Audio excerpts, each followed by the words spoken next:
जय श्री राम। जय हनुमान।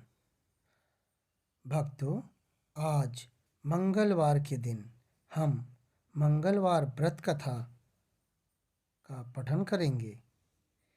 यह कथा स्त्री तथा कन्याओं को विशेष रूप से लाभप्रद है।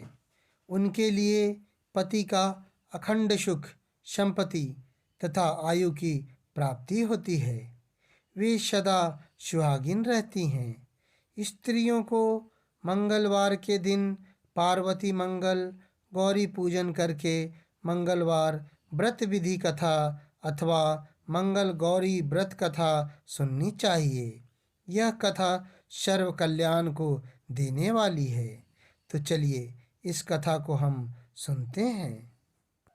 एक बार नैमिषारण्य तीर्थ में 88,000 मुनि एकत्र होकर सूत जी से पूछने लगे, हे महामुने, आपने हमें अनेक पुराणों की कथाएं सुनाई हैं। अब कृपा करके हमें ऐसा व्रत और उसकी कथा बताएं जिसके करने से संतान की प्राप्ति हो तथा मनुष्यों के रोग, शोक, अग्नि, सर्प दुख आदि का भय दूर हो। कलयुग में सभी जीवों की आयु बहुत कम है। इस पर यदि उन्हें रोग चिंता के कष्ट लगे रहेंगे तो फिर वे श्री हरि के चरणों में अपना ध्यान कैसे लगा सकेंगे। श्री सूत जी ने कहा, हे मुनियों, एक बार युधिष्ठिर ने भी भगवान श्री कृष्ण से लोक कल्याण के लिए यही प्रश्न किया था। भगवान श्री कृष्ण और युधिष्ठिर का संवाद मैं आपके समक्ष कहता हूँ, ध्यान देकर सुने।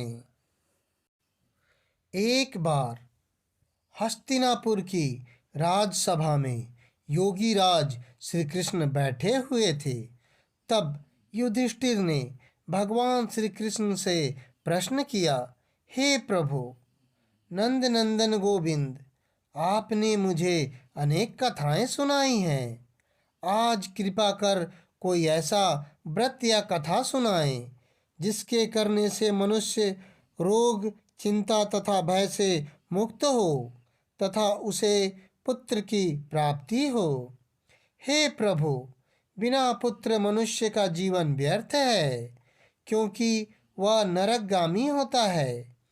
पुत्र के बिना मनुष्य पितृ से भी छुटकारा नहीं पा सकता। उसके पितर पितृलोक में अतृप्त रहते हैं। अतः पुत्रदायक व्रत बतलाएं।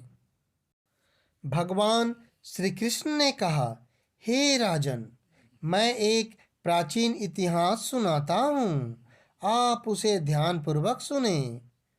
कुंडलपुर नामक एक नगर में नंदा नामक एक बुद्धिमान ब्राह्मण रहता था। उसका गुजारा जैसे तैसे चल ही जाता था, परंतु वह बहुत दुखी रहता था क्योंकि उसके कोई संतान नहीं थी। उसकी पत्नी सुनंदा पतिव्रता थी। वह भक्ति पूर्वक श्री हनुमान जी की आराधना करती थी। मंगलवार के दिन व्रत करके अंत में भोजन बनाकर हनुमान जी को भोग लगाने के बाद स्वयं भोजन करती थी। एक मंगलवार को गृह कार्य भी अधिकता के कारण वह हनुमान जी को भोग न लगा सकी। इस पर उसे बहुत दुख हुआ। उसने स्वयं भी भोजन नहीं किया। प्रण किया कि अब मैं अगले मंगलवार को हनुमान जी को भोग लगाकर ही अन्न जल ग्रहण करूंगी। 6 दिन तक ब्राह्मणी सुनंदा अपने प्रण के अनुसार भूखी प्यासी और निराहार रही, परंतु 7वें दिन मंगलवार को वह प्रातःकाल ही बेहोश होकर गिर पड़ी। सुनंदा की इस असीम भक्ति से श्री हनुमान जी बहुत प्रसन्न हुए और उसके सम्मुख प्रकट होकर बोले, सुनंदा, मैं तेरी भक्ति से बहुत प्रसन्न हूँ, तू उठ और वर मांग। सुनंदा अपने आराध्य देव श्री हनुमान जी को अपने समक्ष पाकर आनंद से विह्वल हो उनके चरणों में गिर पड़ी और बोली, हे प्रभु, मेरे कोई संतान नहीं है, कृपया करके मुझे संतान प्रदान करें। श्री हनुमान जी ने कहा, तेरी इच्छा पूर्ण होगी। तेरे यहाँ एक कन्या उत्पन्न होगी, उसके अष्टांग प्रतिदिन सोना दिया करेंगे। इस प्रकार वर देकर श्री हनुमान जी अंतर्ध्यान हो गए। ब्राह्मणी सुनंदा बहुत हर्षित हुई। उसने यह समाचार अपने पति से जाकर कहा। ब्रह्मदेव कन्या का वरदान सुनकर पहले तो दुखी हुए, परंतु सोना मिलने की बात सुनी तो वो बहुत प्रसन्न हो उठे। विचार किया कि ऐसी कन्या के साथ मेरी निर्धनता भी समाप्त हो जाएगी। श्री हनुमान जी की कृपा से ब्राह्मणी ने एक सुंदर कन्या को जन्म दिया। 10वें दिन ब्राह्मण ने उस बालिका का नाम कर संस्कार कराया। उसके कुल पुरोहित ने उस बालिका का नाम रत्नबाला रखा। कन्या ने पूर्व जन्म में विधि विधान से मंगल देव का व्रत किया था। उसके पुण्यों के फलस्वरूप रत्नबाला का अष्टांग प्रतिदिन बहुत सा सोना देता था। उस सोने ने से नंदा ब्राह्मण बहुत धनवान हो गया। ब्राह्मणी सुनंदा भी बहुत अभिमानी हो गई। रत्नबाला जब 10 वर्ष की हो गई तो एक दिन सुनंदा ने नंदा ब्राह्मण से कहा, मेरी पुत्री रत्नबाला विवाह योग्य हो गई है, अतः कोई सुंदर तथा योग्य वर देखकर उसका विवाह कर दें।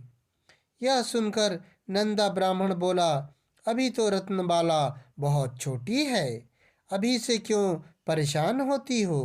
तब ब्राह्मणी ने कहा, हे पतिदेव, रजस्वला का दान देने वाले माता पिता को घोर नरक की प्राप्ति होती है।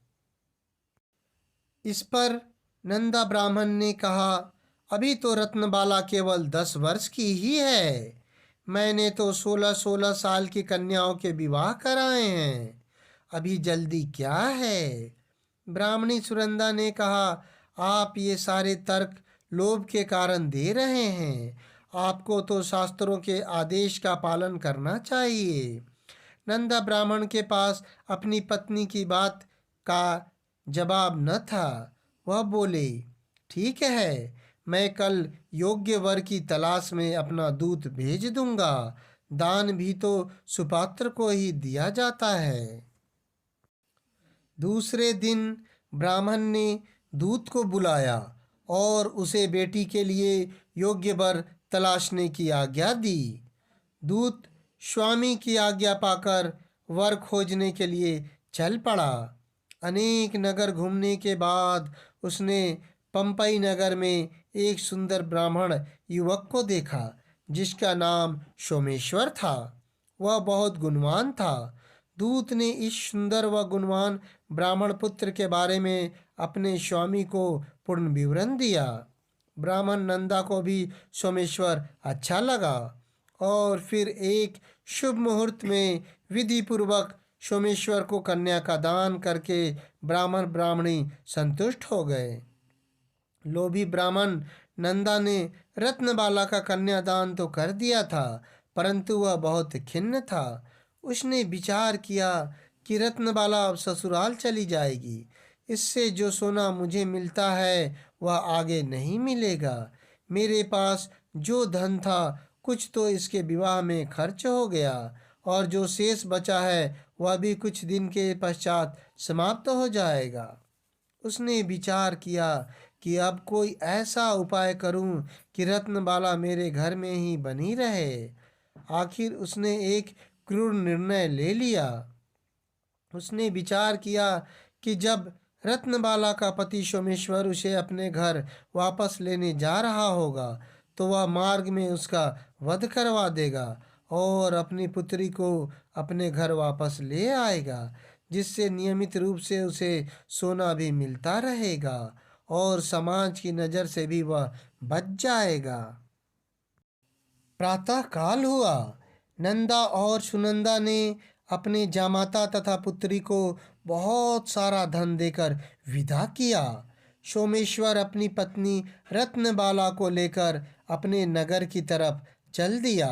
ब्राह्मण नंदा ने क्रूर निर्णयों को कार्य रूप देने के लिए अपने दूत को मार्ग में अपने जमाई का वध करने के लिए पहले से ही भेज दिया था। दूत मार्ग में ही छिपकर बैठ गया और जैसे ही सोमेश्वर उसके छिपे स्थान पर पहुंचा, ब्राह्मण दूत ने स्वामी की आज्ञा का पालन करते हुए सोमेश्वर का वध कर दिया और यह समाचार ब्राह्मण तक भी पहुंचा दिया। अपने जामाता के वध का समाचार सुनकर नंदा ब्राह्मण अपनी पत्नी के साथ वहां पहुंचा जहां यह जघन्य कार्य हुआ था और रुदन करती हुई अपनी पुत्री से बोला, पुत्री, लुटेरों ने ऐसा अनर्थ करते हुए कुछ नहीं सोचा। भगवान की यह कैसी इच्छा थी, लेकिन भगवान की इच्छा के आगे किसी का कोई वश नहीं चलता। अब तू घर चल, जो भाग्य में लिखा है वही होता है। अपने पति की मृत्यु से रत्नबाला बहुत दुखी हुई। उसने मरने की ठान ली। उसने विलाप करते हुए अपने माता पिता से सती होने की अपनी इच्छा बताई। माता पिता ने बहुत समझाया, लेकिन वह न मानी। तब ब्राह्मण नंदा यह विचार करने लगा, मैंने व्यर्थ ही जामाता वध का पाप अपने सर लिया है। रत्नबाला अपने पति के साथ अपने प्राण तक देने को तैयार है। मेरा तो दोनों तरफ से मरण हो गया। धन तो अब मिलेगा नहीं। जमाई वध के पाप के फलस्वरूप यम यातना भी भुगतनी पड़ेगी। यह सोचकर वह बहुत दुखी हुआ। सोमेश्वर की चिता बनाई गई। रत्नबाला सती होने की इच्छा से पति का सिर अपनी गोद में रखकर चिता में बैठ गई। जैसे ही चिता को अग्नि दी गई, वैसे ही प्रसन्न हो मंगल देव वहां प्रकट हुए और बोले, हे रत्नबाला, मैं तेरे पति भक्ति से बहुत प्रसन्न हूँ, तू वर मांग। रत्नबाला ने अपने पति के जीवन दान को मांगा। मंगल देव बोले, रत्नबाला, तेरा पति अजर अमर है। इसके अतिरिक्त तेरी जो इच्छा हो वह वर मांग। रत्नबाला ने कहा, हे ग्रहों के स्वामी, यदि आप मुझ पर प्रसन्न हैं तो मुझे यह वरदान दीजिए कि जो भी मनुष्य मंगलवार के दिन प्रातःकाल लाल पुष्प लाल चंदन से पूजन करे, उसे रोग व्याधि न हो, स्वजनों से कभी वियोग न हो, सर्प अग्नि तथा शत्रुओं का भय न रहे, उसका घर परिवार सभी प्रकार के सुखों से भरा हो, ऋणकर्ता ऋण मुक्त होकर धन संपत्ति का स्वामी हो जाए। जो स्त्री मंगलवार का व्रत करे वह कभी विधवा न हो। मंगल देव तथास्तु कहकर अंतर्ध्यान हो गए। मंगल देव की कृपा से सोमेश्वर जीवित हो उठा। रत्नबाला अपने पति को पुनः प्राप्त कर बहुत प्रसन्न हुई। सोमेश्वर अपनी पत्नी को लेकर अपने नगर को चला गया। रत्नबाला को यह पता चल गया था कि उसके पति की हत्या लोभ के कारण उसके पिता ने करवाई थी, लेकिन उसने इसे किसी को नहीं बताया। उसने पिता को क्षमा कर दिया। पति पत्नी ने आजीवन मंगल व्रत किया और मंगल देव की कृपा से इस लोक का सुख ऐश्वर्य भोग कर अंत में स्वर्ग लोक को गए। इति श्री मंगलवार व्रत कथा समाप्त भवति ही।